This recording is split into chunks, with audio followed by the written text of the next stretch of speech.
Welcome to the mobile home movement, where we showcase the beauty and affordability of mobile homes. Here we break false myths and share all the positive stories of how mobile home ownership transforms lives. I'm Franco Perez, and this is the mobile home movement. What's up, guys, and welcome to the Mobile Home Movement podcast. Today, I am so excited. We have Rocio here. And for those that don't know, Rocio is actually, when we started our company, Rocio is one of our first clients ever, right? And actually, it was Tao and Christina that helped her out. And through that journey, it was a lot of fun, and I'm excited to dive deeper into that. And then actually, in the recent times, she's now kind of looking to help more people, and we'll get into that as well. But welcome to the show, Rocio. Thank you. Excited to have you here. I did want to kind of jump right into it. Actually, before that, tell us a bit about kind of the Rocio's story. Because when we met you, you were already living in a mobile home, right? And tell me a bit kind of, what was your first experience? What was your life like that got you into... I love this story, and I'm excited for this part because you've experienced life through mobile homes firsthand, right? Tell me about kind of when in your life did you first kind of engage with being in a mobile home or a mobile home park? So my journey goes back probably about, I'd say 10 years. We bought our first mobile home for $40,000 cash, like 10 years ago. Yeah. At the time, we had 2 kids. I have 5 now. So at the time I had 2 kids, we bought a single wide, 2-bedroom, $40,000 cash mobile home. This is in San Jose, right? San Jose, yeah. And my husband was one of those people. At first, he was like, no, I don't want to live in a mobile home, you know? So it took a lot of convincing. Tell me where you're coming from first. Were you renting? Were you living with family? Before that, I was living still at home with my mom. We Gotcha. were pretty young when we purchased our first home. So before that, we were still living at home with our parents. Okay. Yeah. How cool. Yeah. So then we bought it $40,000 cash. We lived in that home for about 2 years, I would say. Do you remember the park? It was West Winds back then. Okay. I think the name has changed now, but West Winds on First Street, single wide, and took a lot of convincing from convince my husband to want to buy it. So finally, we went for it. $40,000 cash. We got the home. When you did this, what was your family life like? Did you have kids? We had 2 kids. Were you both working, or what was that like? We were both working, but I mean, we had like fast food jobs. He worked at Ford, just kind of like moving the cars around. So I mean, we had not high-paying jobs, but we were able to save the $40,000. And our plan was actually to buy, and this is even kind of embarrassing, but we wanted to buy an RV at the time. Okay. So that was like our plan, but we didn't really know about mobile homes. Yeah. They weren't really known. It wasn't really out there yet. So we saw one on Craigslist. I called it. We went and looked at it, and I was like, let's do it, and he was like, no. But we went for it, and it was probably like the best decision that we've ever made. Yeah. We lived in that home for about 2 years, and within 2 years, when we sold it, we more than doubled our money. So we bought it for $40,000 cash. 2 years later, we sold for $100,000. Wow. Yeah. That's amazing. And when you sold that, before that, I really want to dive into this because I'm sure, how many kids did you have at that time? Or 2. 2 kids. Yeah, we were raising 2. So you were raising 2 kids in this single wide, you said? Single wide 2-bedroom. Well, we actually turned it into a 3rd bedroom. Nice. And then we had a 3rd kid, but we sold it like right after that. We're like, let's just go bigger. Yeah. Yeah. And I know it's scary kind of, and especially for your husband, it seems like, to go into this, but was it as hard as he imagined, or what was it like raising 2 kids and, having both low-income jobs or that sort of thing at West Winds? I think that it was actually a lifesaver. Like at the end, it ended up like saving us, because right now, I don't know where we would be now if we wouldn't have made that first step. Yeah. So I know it was scary. His thing was, he'd rather get a trailer than a mobile home because of the space rent type thing, So I think that was really scary for him. But I mean, it doesn't affect us now. Cool. So from West Winds, you sold it for more than double what you purchased it for. What happened then? So after that, we bought our second mobile home. So we moved into Magic Sands Mobile Home Park. We purchased a 3-bedroom, 2-bath. We purchased it for $169,000. Nice. And then after that, we lived in that home for 4 years. Mm-hmm. And then same thing, when we sold that home 4 years later, we sold it for like $270,000. Wow. Yeah. That's amazing. So when you did purchase, and because this is important for listeners out there too, so you used, how much of it did you use from your $100,000 to purchase your Magic Sands home?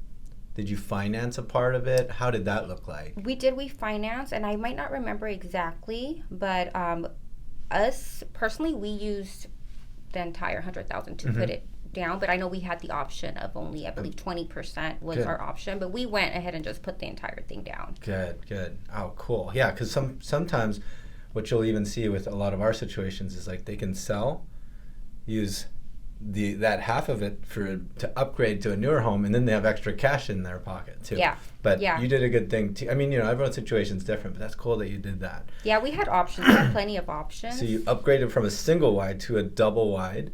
Tell me about the condition of that double wide, because it was still a 1970s home in Magic Sands. Yeah. How was the condition of that home? It wasn't the best, but we made it the best that we could after 4 years living in it. My husband did minor work to it, and turned out pretty good. And he just took his time, because I heard this story before, but took his time upgrading. You guys put granite countertops, made the floors look amazing, upgraded the windows, I think is... Yeah, we put new flooring, new windows, painted the entire house in and out. Exactly. We did the landscaping, So you just slowly and gradually built up the value of your mobile home and the evaluation while working with the appreciation of the demand in mobile homes, which is really your nest egg of financial security, right? And that's such a beautiful thing, because you went from a cramped single wide with 2 kids, and then when did you have the other kids? Living in the second home, we ended up having 2 more, so now we had 5. Now you have 5 kids. Yeah. So that's amazing. And then was the double wide always a 3-bedroom or 2-bedroom, or? What was it? It was actually a 2-bedroom. Okay. Yeah, it was actually a 2-bedroom, and my husband, the living room was like an L-shaped living room, so we cut like part of that and made that into a bedroom. Very common thing in this space. Mm-hmm. And for those listening too, it's your typical, very standard 1970s 20. I think it was a 20 by 56, from what I remember. Yeah, something it was like that. 1,300 square foot home. Yeah. Yeah. So, and for you to be able to raise 5 kids in this home is amazing as well. That's a huge, and it's great to hear that you were able to do that and still upgrade your home. And then back to that same number that you said, you bought it for $169. $169 is what we purchased it for. And then, how long did you stay there? We lived in that one for 4 years. Wow. Okay. Yeah. And then within 4 years, you gained another $100,000, because it sold for $260 when. Yeah. And this is the time that we met you. Mm-hmm. Because, if we could dive a little bit, because you worked with some agents that weren't the greatest or that sort of thing, and then you found us. Yeah. How'd that kind of pan out? So, like you said, I worked with agents. We were trying to sell our home. I probably went through like 3 other agents. Probably need a whole new episode for that. We had bad experiences. Like, these agents who just, I think they didn't really want to work. They just kind of wanted the money type deal, and wasn't for me. And then I found you, which, it was just the best experience. Oh, yeah. Cool. I'm glad to hear that. It's really our team that made that happen. Mm-hmm. So that's good to hear. And then we made it, a successful transaction, which actually is very difficult in this space. I find there's a lot of real estate agents, like with what you said, where, their mobile homes aren't their best focus, so you don't put the best attention to it always. But when we have a company that focuses on it, you see a lot more attention to detail. Now, you actually wanted to have you were a difficult customer. I knew You what I wanted to sell your home and find the perfect home at the same time, which is we call that a double close, which is you have to make the stars align in a perfect situation to make that happen. But actually, it's funny. I told Tao in the beginning, I'm like, likelihood of you making this work is very low. Wow. But you know, tell us a bit about kind of, because I don't fully remember, but you were selling your home. It needed a contingency to sell so that you can close on another home. Is that right? Yeah. Okay. Yeah. So while we were selling, we were actively looking. That's right. Yeah. Okay. And then who helped you find the home? I think it must have been the second or third try on a home, right? Or was it? Sorry that I don't remember exactly. And I'm kind of not really remembering, but I believe we had I don't think I put any offers with you. I think the other agents I was working with, we went through like the phase of putting offers in. And okay. I just don't feel that they were moving quick enough, Yeah. It just would take days for them to like actually move on it.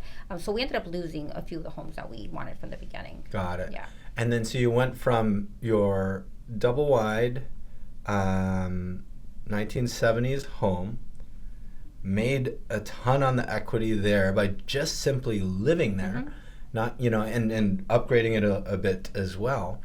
And then we don't have to name the park, but you went to a newer home, a much newer. Tell us a bit about that home, and then I'll add to it too. Yeah, so we sold the second home for $260. Yes. And then we were able to pay off the remaining of the loan, and then we took the rest of that money. We put 30% down on our new home, which cost us $310, I believe. And then the rest of the money we used it to like fix it up. We painted it, did some minor work to it, and it's now my dream home. It's you didn't touch on how massive this home is. Oh my God, it's huge. It's a triple wide. Triple wide. Do you know the square footage? It's a 2,500 square foot home. It's a triple wide. Yeah. It has 4 bedrooms and an office. Wow. Yeah. And 4 bedrooms and an office and a huge, spacious living room. It's almost 2 living rooms, really. Yeah, my master is huge. And then you have a separate kitchen on the left side. And I think your master bedroom has like a huge office area. Yeah, that's where if the I office remember is. Yeah, right. the office is in the master. So Yeah. it's my huge master. I have an office and then my bathroom. Yeah, and I remember it specifically because I was like, if Rocio's purchase doesn't pan out, I want to buy this for my mom. You told me that. I remember you're like, if you don't buy it, I'm going to buy it. I love that home. And It's a even beautiful now, home. I'm like, if I don't want to move, Because Yeah. before, when we bought this home, we did have an option to purchase a residential property. Yes, I remember. You were looking at both. My husband was leaning more towards that. So for we were gonna buy one. I want to say it was like in 700,000. Needed so much work. It was about like 1,000 square feet, 3 bedroom, 2 bath. Again, we were gonna buy it for like 700,000, but it needed so much work. The home that we bought for 300,000, whereas where I live now. Move-in ready, beautiful home, huge. It's just perfect. Yeah, that's so amazing, and I love these stories. And this is what I this is exactly what we're trying to share. These success stories of how families are able to boost their wealth or start their wealth building journey through mobile homes. What are some of the challenges that you had to go through with living in a mobile home park? You feel like challenges with living in a mobile home park. I mean, I think just challenges in general when you own, but not necessarily. I mean, if I have to say a challenge living in a park, just maybe that you have to keep it clean, because of management. But I mean, other than that, there's not really any challenges different than owning a property. It's kind of like an HOA for townhouses and that sort of thing. Yeah, too, and right? it's not probably. And I did not even like to compare it to HOA because I feel like HOA is just much more strict. Like the parks, I mean, it's your home. You do whatever you want. Yeah. Now, tell me about some of the benefits of living in a community. You get to use clubhouse. We have 2 large halls. Actually, one I'm gonna have my daughter's quinceañera in it. Wow. It's free free pools, free gym. That's beautiful. I love that, you get that option to have shared space, and then you can even book it so that you can throw a party. Yeah. When you have a big enough house to throw a party, but you also have that huge clubhouse that you get to use. For free, yeah. Yeah. How do your kids love living in a mobile home community? They love it. They love I've even like, we're going to move, and they're like, no, they love their home. Yeah. Yeah. Do you feel like there's a sense of community versus like apartments or housing? Do you feel like the neighbors tend to like each other? How would you describe the vibe of a community?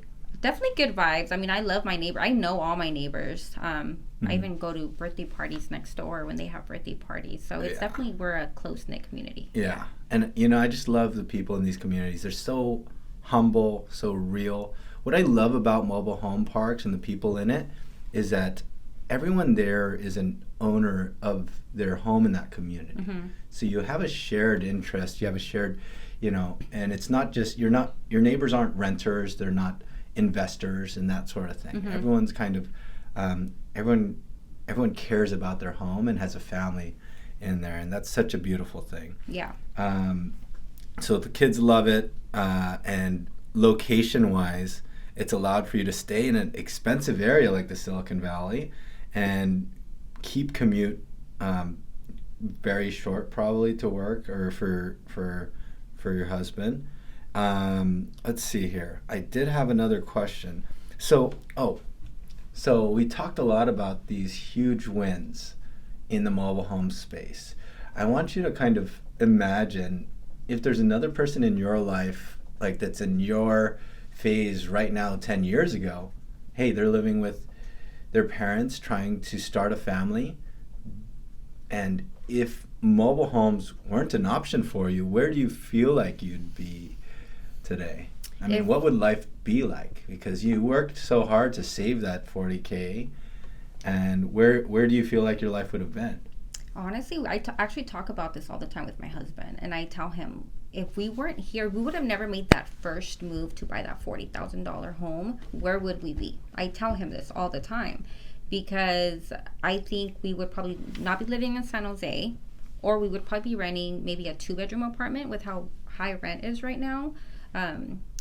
We definitely wouldn't have a 4-bedroom house, because right now, like with mortgage and space rent total, I pay about $3,500. I mean, I wouldn't find a 4-bedroom house for that price for sure.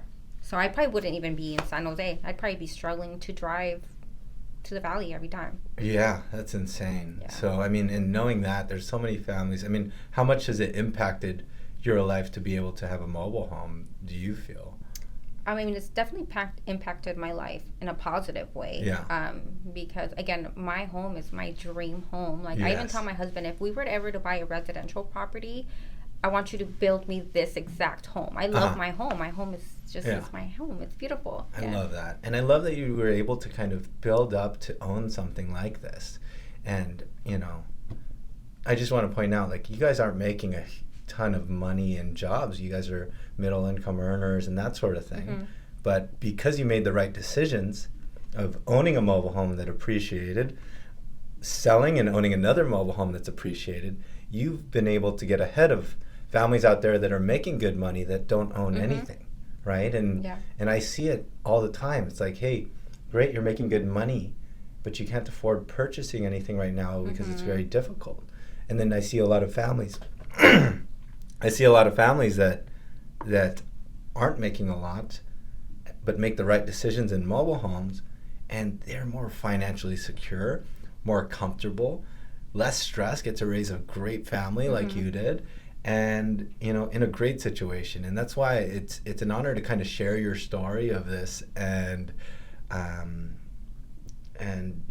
what would you say to somebody that's in those shoes now, wanting to raise a family as well? What kind of advice would you give them? I would say to take that jump. I know it's scary, you're thinking you're going to have all these responsibilities and bills, but if you don't take that step, you're going to have probably other responsibilities that are going to be just as painful, and you're going to be paying a lot more, and I think that first step that people need to take is pre-qualification. A lot of people, I feel, might be a little scared to just even be pre-qualified, but just being pre-qualified just gives you an idea of, where you're at, how much you need, and what you'll be paying every month. Yeah, that's so true. And understanding, I guess, also is understanding that this is an option too. And when you say pre-qual, get the right advice, right? Have someone understand your current finances, your current options, and really analyze if this is the right fit for you to kind of go onwards, right? And how about those that are like Jaime that says, I don't want to be in a mobile home park back then. Like, what would you say to kind of those stigmas and that type of thing? I think I hear that a lot. One of the main ones that I do hear, sorry, is space rent. A lot of people like, you never own the home because you're paying all this money for space rent. And I love to argue with these people because it's kind of like, what are taxes? You pay off your home, you're still always going to pay taxes. So I mean, it's the same thing. You just have to. I would say visit a mobile home, look at them because they don't look like a trailer. I think that's what the first people think of is like a trailer on wheels. And they think it's not criminals like and drug dealers sometimes. Yeah, no. They I think just driving through one of these parks, man, these parks are beautiful. It's just like a closed community. Yeah. Absolutely. Man, that's amazing. So now it's kind of came around full circle. Now you kind of have free time and kids are growing and that sort of thing, and now you're kind of excited to try to help people in those situations. So tell me about that and what brought you interested to want to do something like this and help more people. I think what started it for me was my bad experiences with these agents, because while I was working with them, I was doing most of the work. I was the one calling homes to visit. I was the one online looking for these houses. I was even sometimes pretending to be an agent trying to go look at the homes because my agent couldn't come with me that day, So I dealt with that, and that kind of, I started seeing like how you do all this, and I'm like, I kind of enjoy it. I feel like I can help people and not be like the other agents that I worked with, you know. So I learned that I didn't want to be an agent like them. That's so fascinating because I kind of saw it from a different perspective. I was a real estate agent, and then looking at mobile homes, and I kept seeing like everyone's giving great service to the rich and wealthy, getting these expensive homes, and I kept seeing great families that were not making enough that kept having to get turned away, or they just drop the service and neglect them, right? And that's what drove me to kind of really get into mobile homes, because these people deserve the same level of service and guidance, and even more, I would feel. And that's what we wanted to build, and that's the purpose of why we build what we're doing today. And that's, and that's cool that you shared that. And what kind of perspectives and where do you feel like you'd be able to help guide more families? Where do you feel like your experience is going to help you a lot? I think my experience is what has helped me a lot, because I think people watching me and my husband we were pretty young, raising a whole bunch of kids, and they see, oh my God, their house is so nice. Like all the events, holidays are all spent on our home, and his mom's actually jumped on board, and she recently purchased one.